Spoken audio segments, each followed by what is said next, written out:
I want to go back, bro, because like we were just having this discussion about the Roots, and I'm like first time I ever saw the Roots, I was probably 13, and this was like 2002 or some shit. Okay.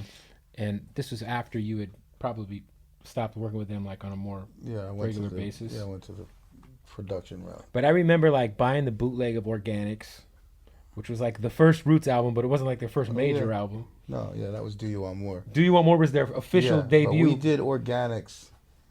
We recorded the whole album in one day. Wow. Yeah, I'm saying we recorded the whole album in one day. Was that out of necessity? Because back then studio time was expensive, and it was... Well, yeah, but then at the same time, yeah, we wanted to, make it economical. We had a limited budget, but we were a live band. We were used to playing these songs live, and we were able to all set up at the same time, record to a click or a cowbell or whatever we were recording to. Right. And the band would start the song, and we would cut the motherfucker from beginning to end. I'm curious. It's totally different. Like back then, like being around that early 90s Philly hip hop energy, like especially the Roots, like did you feel, because at the time there was no precedent for that much live instrumentation in hip hop, or let alone a band in hip hop. Yeah. Did it feel like as special as like now we obviously the Roots are,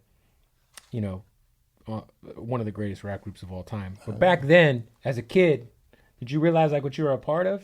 Yeah, no, I mean, I knew we were on something special. Like there was a couple of things that sort of resembled what we were doing at that time, but it wasn't what we were doing. Like, I mean, like the Diggable Planets. Yeah, of course. Different things, like, but they were rapping over samples. Yeah. There was another group in Philly called the Goats at the time, but that was like a college band, but it was like hip hop, like, Right. The Roots were special, and I knew it was gonna have a long lifespan. But I just, as much as I loved being a part of it, I wanted so much more to be a record producer and stay in the studio.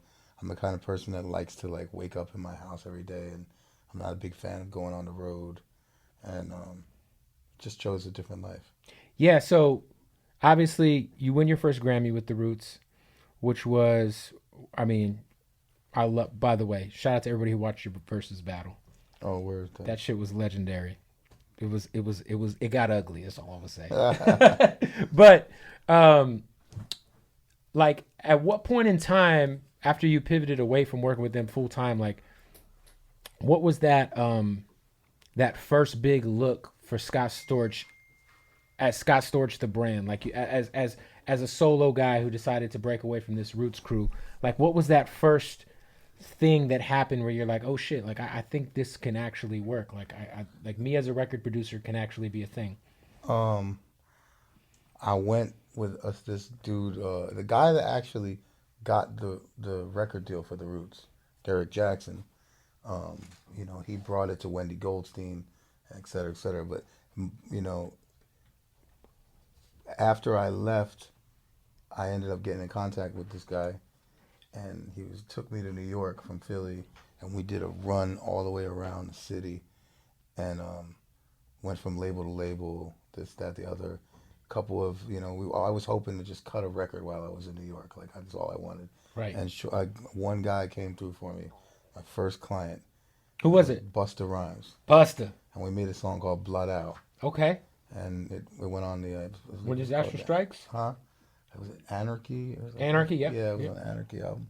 And then I set up a gig to come back the following week and work with Capone and Noriega. CNN. Yeah. And Capone, the day that I was going to the studio to meet, he literally was getting brought from prison to the studio. So this was like his first studio stop after getting out. Yeah. Did you end up having production on War Report or what did you I forget. I mean, yeah, I think that's crazy, man. So